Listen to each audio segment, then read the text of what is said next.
Another new one. Good luck.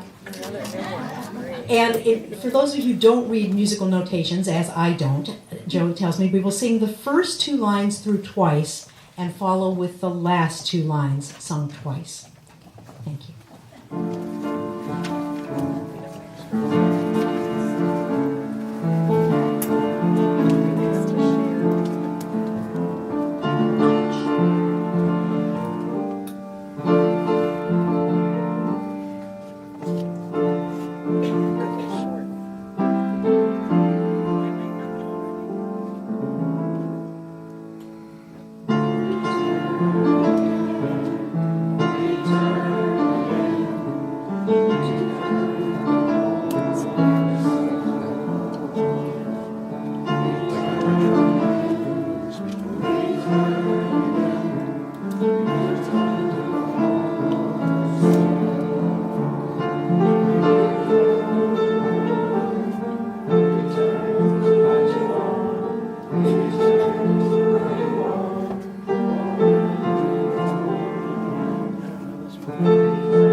Pat yourselves on the back.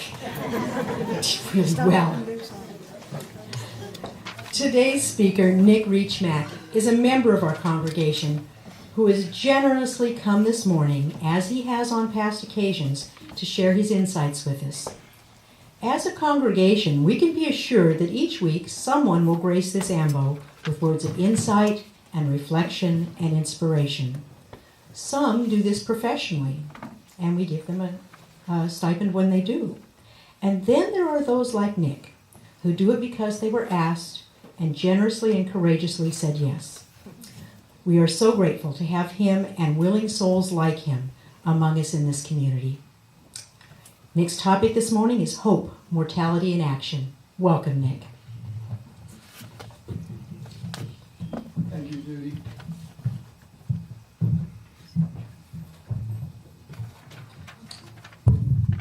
Good morning. This morning I have chosen to talk about hope as mortality in action. That is, things which give hope, which provide light when darkness seems to dominate. I believe that hope is most often a response to chaos, which may or may not be dramatic, but which awakens in us a sense of need for change or perhaps merely of progress. I'll begin by reviewing hope as a virtue, as seen by contemporary as well as medieval theologians, and briefly include other virtues as well, since they often enable hope or its support. Then I want to bring in the book of Job and how it relates to concepts of what many choose to call God, particularly what they say God wants for us humans. One of those persons is Ralph Waldo Emerson, who one might call a Unitarian and American patriarch. His essay on self-reliance has had a profound effect on us as Americans, for better or for worse. We mortals, because we are mortal, need community in spite of Walden Pond. Consider that Thoreau only stayed there for about 2 years before joining the crowd again. So put community on the list. Mortality has a limit. The moment when each of us, hopefully without help from others, take our exit as actors on a stage of life. Is there any place more appropriate to include a few words about death as related to hope than at the end of this talk? It is my wish that by this time you'll desire an end that is directed at the talk and not at the speaker. Hope is a response to, among other things, fear and chaos. In making this statement, I have mentioned two virtues, hope and fear. To continue. Medieval theologians speak of hope as being a theological virtue, by which they mean that it is directed to God and emanates from God. There are two other theological virtues, faith and charity, or more currently, love. Do they ring a bell? Faith, hope, and charity. Courage, the other virtue, is a cardinal virtue, by which theologians in general mean that from these virtues all other virtues emanate. The 50-cent word for courage is fortitude. Intestinal fortitude is a professor's way of saying guts. There are three other cardinal virtues: prudence, temperance, and justice. Unitarians tend to dwell on hope for the last one, justice. All of these virtues are objects of hope and can be practiced as appropriate in keeping our lives fully meaningful. I want to turn now to the book of Job. I have borrowed heavily from Rabbi Harold S. Kushner's The Book of Job, When Bad Things Happen to a Good Person. He also wrote When Bad Things Happen to Good People. I hope that some of you have read some of his books. The book of Job has been the source of many books and movies. It is long, consisting of 42 chapters, and it's not easy to read. Most people are not aware that its difficulties lie in the fact that it is actually two books that have been combined, and not too skillfully at that. As it exists today, chapters 1, 2, and 42 form the first book, written in the form of a prose myth or fable. Chapters 3 through 41 are the second book, written as a lengthy poem. It is also unique because neither Job nor his friends are Jewish. Unlike any other books of the Jewish Bible, it has no Jewish characters. In it, Job is an everyman. There is a conversation between God and Satan, which is the cause of all of Job's calamities. Satan has just returned from walking on earth. God asks him if he has heard about his servant Job, who is like no one else on earth, blameless and upright, and who fears God. Satan responds, "Does he fear you for nothing? Take away all he has and he'll curse you to your face." And this really is the foundation for doing things that God will reward you for and doing other things that God will punish you for, as if these things were automatic. This Satan is not the Satan we think of, not the chief of hell nor a devil. He is, as his name in Hebrew implies, the accuser, a sort of prosecutor amongst the others gathered with God during this conversation. In the fable, Job has no speaking part. In the poem, Job does most of the talking, reveals himself not to be as patient as we usually hear, but persistent about his innocence, about having done nothing to deserve the misfortunes and losses of loved ones and property which he has been caused to endure. God says to Job in the end of the poem, "It's not all about you. It's not all about you." His friends meant well, but were of little help, insisting that he must have done something wrong to deserve all that had come about. Does that sound familiar? One of my mentors used to say, when we don't know something, we try to explain it. As I said before, the book has been the source of many novels and movies, some of which were based on the novels, and most of them have also used the fable and not the poem to outline their plots. But the people of the past, as well as Rabbi Kushner and his contemporaries, have gleaned more profound insights by studying the book in depth, using new knowledge of ancient languages and cultures.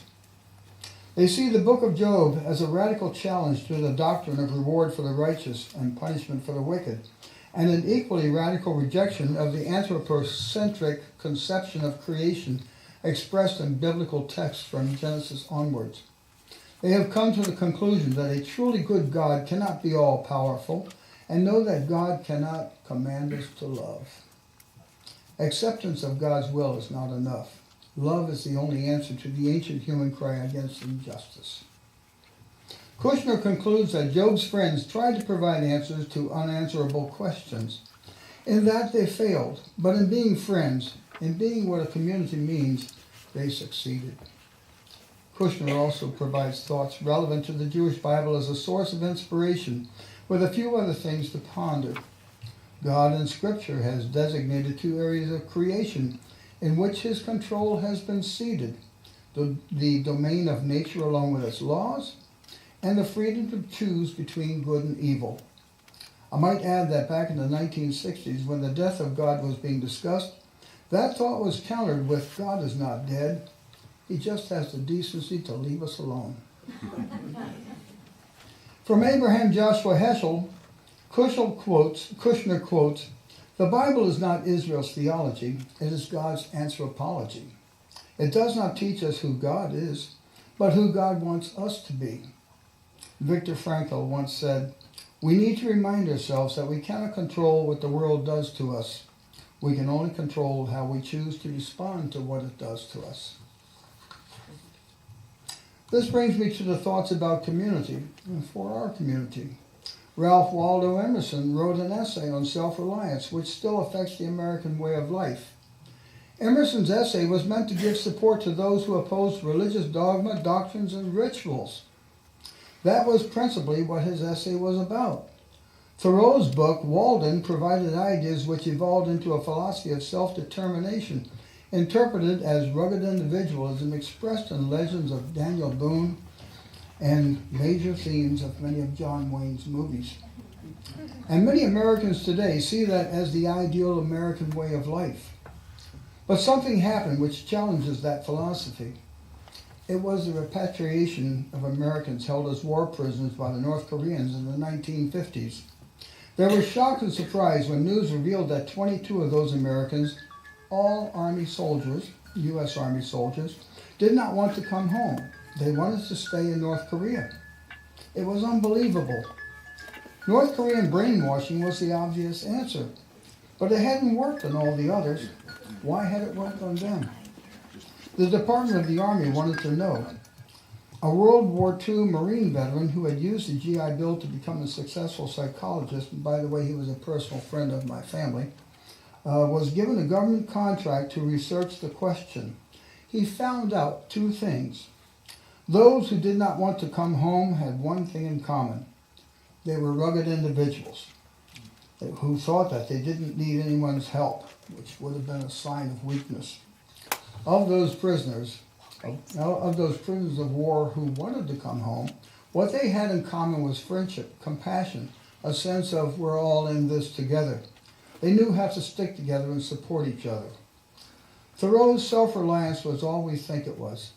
He lived only 2 miles from town and often walked there and back, visiting friends and taking on supplies. And he had help building his cabin. After 2 years, he went back to live in town. I'm reminded of a sociology professor in Maya West, Puerto Rico, who more than once said, we're all here to make the world a better place. It's a tough job for a hermit. Recently, I came across a biography of the late Reverend Forrest Church, son of Senator Frank Church, one-time senator from Ohio. And I'm donating that book, by the way, to our library after this sermon. I learned about him during various visits to New York City. The biography was comprehensive, but the end of his life was covered in more than one chapter, since he spoke frequently of his mortality and how he was handling it as his time to die approached. That time covered roughly 2 years, and he lived them fully. Forrest Church was pastor of All Souls Unitarian Universalist Church in New York City and died of cancer in 2009. He wrote many books and was a rich source of aphorisms and counsel affirming the virtue of hope. The quotations which I here provide this morning are from the biography written by a member of his church, William Cryer, who knew Reverend Church as pastor and friend during the last 15 years of Reverend Church's life. The biography is titled Being Alive and Having to Die, The Spiritual Odyssey of Forrest Church. Reverend Church's definition of religion was our human response to the dual reality of being alive and having to die. His listeners knew that this was not morbid stuff, but an urgent summons to live life abundantly. He expressed his faith by stating that a commitment to rationalism should not rule out the existence of the trans-rational, since a huge range of our experience defies the rational analysis. He also said that God's name is not God. God is our name for that which is greater than all, yet present in each. Near the end of his life, he admonished all to want what you have, do what you can, and be who you are. Reverend Church spoke clearly on matters of mortality. Regarding suffering, he said, why they suffer is not the right question. How we suffer is. Without the love generated through interactions with other people, our suffering remains meaningless. With it, because it requires empathy with others who are also suffering, it can be endured and redeemed. Linked to others, we can ourselves in awe and wonder to the mystery of being in this world. He listed 5 categories of fear: fright, worry, guilt, insecurity, and dread. And 3 types of courage: the courage to act, the courage to love, and the courage to be. About the meaning of life, he said, we don't so much discover meaning as attach multiple meanings to different aspects of our lives. These meanings take shape as we pursue various life projects. In his view, these projects range from growing up and developing love and being a parent, to finding a vocation and coming to terms with the idea of God. Isolated, we wither. Only in community do we thrive. As we come to the end, I want to talk about what some call the good fight. An Episcopalian priest who is no longer with us, and what Reverend Church had to say about acceptance. For me, said Forrest Church, not to fight does not and must not mean to give up. On the contrary, I embrace my life with more appreciation and affection than I ever have before. For the sake of your wife, to fight must not turn off the possibility of a victory by death, who always eventually wins, into a defeat for her. I've seen too many cases of people who do not simply die, but are vanquished by death and feel that they have lost a struggle that, had they only done things perfectly, they would and should have won. As a full-time preoccupation, fighting death squeezes out opportunities to embrace life as it is, as it comes, as a miraculous gift. Father Tom Stall, the Episcopalian priest, was a tall, likable, and somewhat gangly person who had been part of the church that Valerie and I used to belong to in Indianapolis. When he learned that he had brain cancer with little chance of survival, he decided to make the remainder of his life a documentary film, which subsequently won awards at film festivals. On one of those days during the few weeks where he was still about on his feet, he once made the comment to me with a big smile on his face, "This business of dying is lots of work." It reminded me immediately of what a Roman Catholic priest had told me many years before. Nick, always pray for a happy death. Lastly, from Forest Church, acceptance of impending death at one level has a flat meaning. Letting go, let it be. I want my acceptance to be an embrace. You have to define what dying well means. For me, it's going gentle into that night.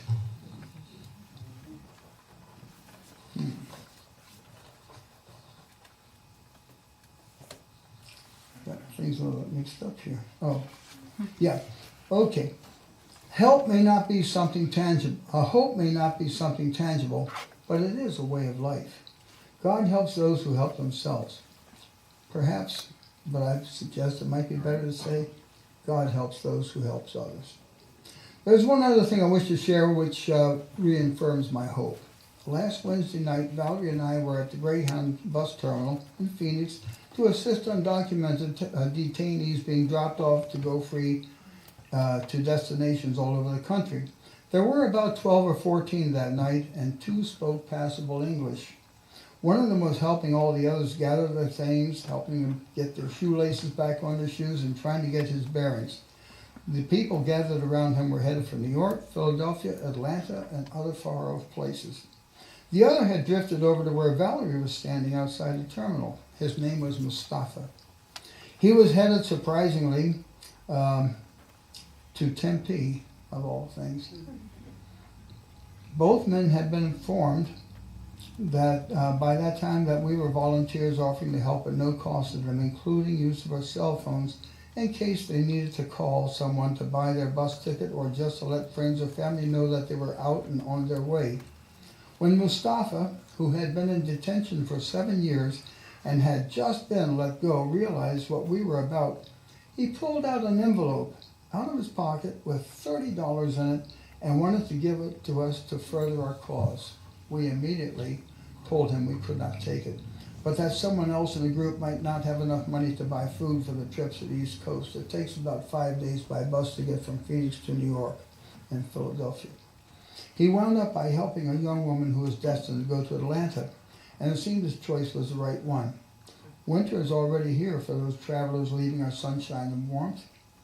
We're out of jackets and sweaters. So if you have any you no longer use, please see me or Valerie before you leave today. Thank you.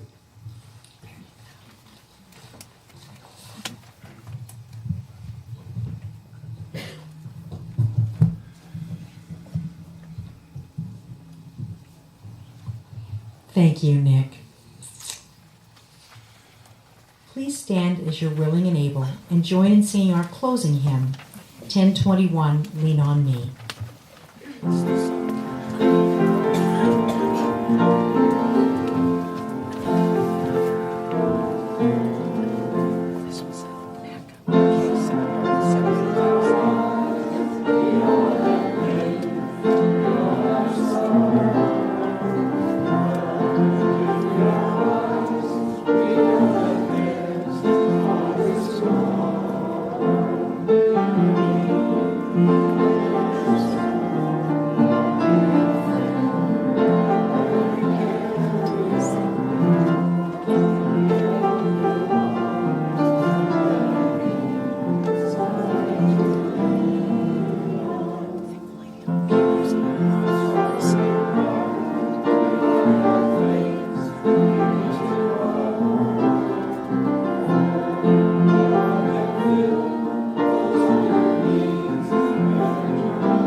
We're tough today, valiant effort.